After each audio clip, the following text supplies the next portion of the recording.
बिस्मिल्लाहिर्रहमानिर्रहीम। अस्सलाम वालेकुम जी, कैसे हैं आप सब। उम्मीद करती हूँ अल्लाह ताला के करम से सब खैर खैरियत से होंगे। आज हम बनाएंगे बहुत ही स्पेशल, बहुत ही मज़ेदार, नरमो मुलायम सूजी की बर्फ़ी, जो कि खाने में बेहद लजीज है और इसको बनाना भी बहुत ही आसान है। परफेक्ट मेजरमेंट के साथ बनाएंगे तभी आपकी बर्फ़ी ऐसे ही नरमो मुलायम बनेगी, बिल्कुल भी कड़क नहीं होगी और आप ये बर्फ़ी बनाकर 1.5 से 2 महीने तक स्टोर भी कर पाएंगे। तो चलिए चलते हैं अपने किचन में और आज की मज़ेदार सी सूजी की बर्फ़ी की रेसिपी को घर पर बनाना सीखते हैं। बिस्मिल्लाहिर्रहमानिर्रहीम। तो मक्खन मलाई की तरह मुंह में घुल जाने वाली सूजी की बर्फ़ी को बनाने के लिए सबसे पहले हम लोगों ने जिस ट्रे में बर्फ़ी को सेट करना है उसे ग्रीस करेंगे। तो यहाँ पर मैंने स्टील की एक थाली ली है। एक ब्रश की मदद से कुकिंग ऑयल को थाली में हर तरफ लगा देंगे। ठीक है, कुकिंग ऑयल लगाने के बाद यहाँ पर मैंने थोड़े से बादाम और थोड़े से पिस्ते को काट के रखा है अपने पास, बारीक बारीक काट लिया है।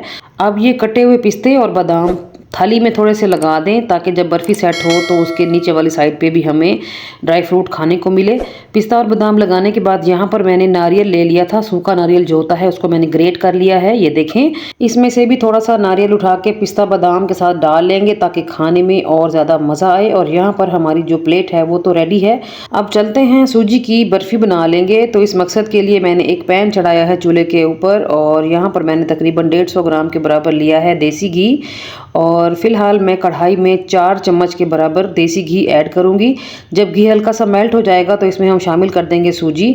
तो यहाँ पर मैंने 2 कप सूजी ले ली है। अगर ग्राम्स में देखेंगे तो 200 ग्राम है, यानी 2 कप सूजी के लिए मैंने 4 टेबलस्पून देसी घी का इस्तेमाल किया है। ठीक है, आपने इस सूजी को इस घी में भूनना है। इतनी देर भूनेंगे जब तक कि सूजी का जो कलर है वो गोल्डन नहीं हो जाता।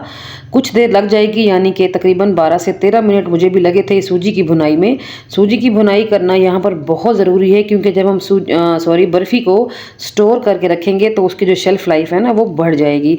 अगर हम सूजी की भुनाई में कोई कसर छोड़ेंगे तो फिर सूजी की बर्फ़ी को हम ज़्यादा दिन तक स्टोर नहीं कर पाएंगे क्योंकि सूजी के कच्चेपन की वजह से उसमें स्मेल आ जाएगी। तो यहाँ पर मैंने सूजी को अच्छे तरीके से भून लिया है। इसको करते हैं साइड पे। अब एक और पैन चढ़ाएंगे चूल्हे के ऊपर और इसमें भी मैं शामिल करूँगी 4 चम्मच भर के देसी घी के। अगर आपके पास देसी घी ना हो तो फिर आप डालडा घी का इस्तेमाल भी कर सकते हैं। और अब हम यहाँ पर चाशनी बनाएंगे। तो चाशनी बनाने के लिए घी के अंदर मैं शामिल कर दूंगी चीनी। तो मैंने सूजी ली है 2 कप के बराबर और चीनी मैं ले रही हूँ तकरीबन 1.25 कप। ठीक है, चीनी शामिल करने के बाद यहाँ पर हम 1 कप भर के पानी शामिल कर देंगे। आपने देखा कि मैंने हर चीज़ को इसी कप से ही नाप के डाला है। ठीक है, पानी 1 कप से ज़्यादा नहीं डालेंगे क्योंकि हमने यहाँ पर चाशनी बनानी है और चाशनी को पकाना है। एक तार की चाशनी बनाएंगे। ठीक है, तो यहाँ पर मैंने चाशनी को 5 से 6 मिनट पका लिया है। आप देख सकते हो कि इसका कलर काफ़ी चेंज हो गया है और ये बहुत गाढ़ी भी हो गई है। इस टाइम पर फ्लेम को ऑफ कर देंगे और अब चाशनी के अंदर हम शामिल करेंगे ड्राई मिल्क पाउडर यानी कि खुश्क दूध। तो यहाँ पर मैं नीडो का इस्तेमाल कर रही हूँ। मैंने उसी कप से 1 कप भर के ड्राई मिल्क पाउडर ले लिया है और चाशनी के अंदर शामिल कर दिया है। फ्लेम को आपने ऑफ रखना है, इस बात का ख़ास तौर पर ख्याल कर लें। और किसी भी विस्कर की हेल्प से, चम्मच की हेल्प से आपने इस दूध को चाशनी के अंदर अच्छे तरीके से मिक्स कर लेना है कि इसमें कोई भी बाकी गुठली नज़र नहीं आनी चाहिए। बस जी, आपने चाशनी का ख्याल रखना है। एक तार की चाशनी बनाएंगे तभी ही हमारी सूजी की जो बर्फ़ी है वो बन पाएगी। ज़्यादा गाढ़ी भी नहीं करेंगे और पतली चाशनी भी नहीं रखेंगे, एक तार की चाशनी होनी चाहिए। अच्छे तरीके से चाशनी के अंदर दूध को मिक्स करने के बाद इसमें मैं हरी इलायची और किशमिश शामिल कर दूंगी। मिक्स कर लेंगे और अब हम इसमें शामिल कर देंगे नारियल जो हमने कद्दूकश करके रखा था स्टार्ट में। तो नारियल की कोई मेजरमेंट नहीं है, जितना भी आप शामिल करना चाहें डाल सकते हैं। ये खुशबू और फ्लेवर के लिए ही यूज़ किया गया है। तो यहाँ पर मैंने तकरीबन 1/2 कप के बराबर कद्दूकश किया हुआ नारियल डाल दिया है। आपको पसंद हो तो आप इससे ज़्यादा भी डाल सकते हैं और अगर आपको ना पसंद हो तो फिर आप इसको स्किप भी कर सकते हो। ठीक है जी, तो नारियल डालने के बाद भी अच्छे तरीके से इन तमाम चीज़ों को मिक्स कर लेंगे और अभी तक मैंने यहाँ पर फ्लेम को ऑन नहीं किया। इन तमाम चीज़ों की मिक्सिंग करने के बाद अब हमने फ्लेम को ऑन कर देना है और जो सूजी हमने भून के रखी थी तो वो हमने इस स्टेज पर शामिल कर देनी है। ठीक है, जैसे ही शीरे के अंदर सूजी शामिल करें उसके बाद चम्मच की मदद से फ़ौरन से मिक्सिंग स्टार्ट करें और इस टाइम पर थोड़ा जल्दी जल्दी हाथ चलाएं। ऐसा ना हो कि सूजी की गुठलियाँ बन जाएं या फिर जो ड्राई मिल्क पाउडर है वो इकट्ठा होना शुरू हो जाए। तो फ़ौरन से चम्मच हिलाते जाएं और फ्लेम को एकदम से हाई नहीं करना, फ्लेम को मीडियम पे ही रखें। आहिस्ता आहिस्ता ये सूजी पकना शुरू हो जाएगी। जैसे ही ये सूजी पकना शुरू होगी ये सारे शीरे को जो भी हमने बनाया है सोक कर लेगी। ठीक है, तो अभी आप देख सकते सकते हो कि अभी तक हमारी सूजी जो है वो पकना शुरू नहीं हुई, क्योंकि फ्लेम जो है वो हमने मीडियम पे सेट किया हुआ है। अगर आप सर्दी के मौसम में ये बर्फी बना रहे हैं तो आप 2 से 3 महीने बगैर फ्रिज के इसको स्टोर कर सकते हैं। अगर गर्मियों का मौसम है तो भी आप इसको फ्रिज में रखें और 1 महीने तक आप इसको इस्तेमाल कर सकते हैं, कोई भी मसला नहीं आएगा, क्योंकि हमने यहाँ पर चीज़ों को मुकम्मल तौर पर अच्छे तरीके से पकाया हुआ है। तो बिना किसी परेशानी के आप ये बर्फी स्टोर करके इंजॉय कर सकते हैं। ठीक है जी। तो यहाँ पर आपने देखा कि हमारी जो सूजी है उसने शीरे को सोख कर लिया है और वो फूल गई है काफ़ी हद तक और पकती जा रही है। जैसे ही सूजी हमारी पकेगी तो ये थोड़ी सी फूलेगी भी सही, और लेकिन फ़ौरन ही ये पैन को छोड़ना शुरू कर देगी। अब आप देख रहे हैं कि सूजी के अंदर बड़े बड़े बबल्स उठ रहे हैं, तो इस टाइम पर हम इसको ज़्यादा नहीं पकाएंगे, बस थोड़ा सा ही इसको मज़ीद पका लें। और उसके बाद आपने जो प्लेट सेट की हुई है, जो थाली सेट की हुई है, उसमें इसको फ़ौरन से डालें और फैला दें। बिस्मिल्लाहिर्रहमानिर्रहीम।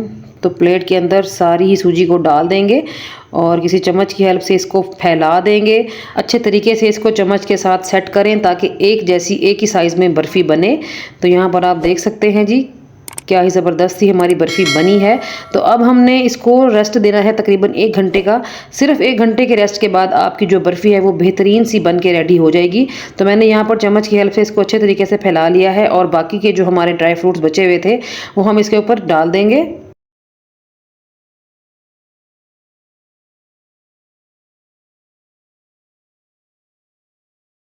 चलें जी, अब हमने जो नारियल रखा हुआ था ग्रेट करके वो भी थोड़ा सा इसके ऊपर डाल देंगे और इस टाइम पर हमने इसके ऊपर कट लगाने हैं।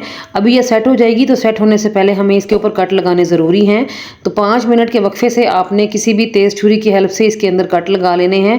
जो भी शेप आपने देनी हो बर्फ़ी को, आप उसी हिसाब से इसके ऊपर कट लगाते जाएँ, कोई मसला नहीं बनेगा। तो ये सूजी की बर्फ़ी बहुत ही मज़ेदार बन के रेडी होती है। आप इसको किसी भी खुशी के मौके पर बना सकते हैं। बहुत ही शानदार और बहुत ही डिफरेंट मीठा है जो कि घर के हर छोटे बड़े फ़र्द को बहुत ही पसंद आता है।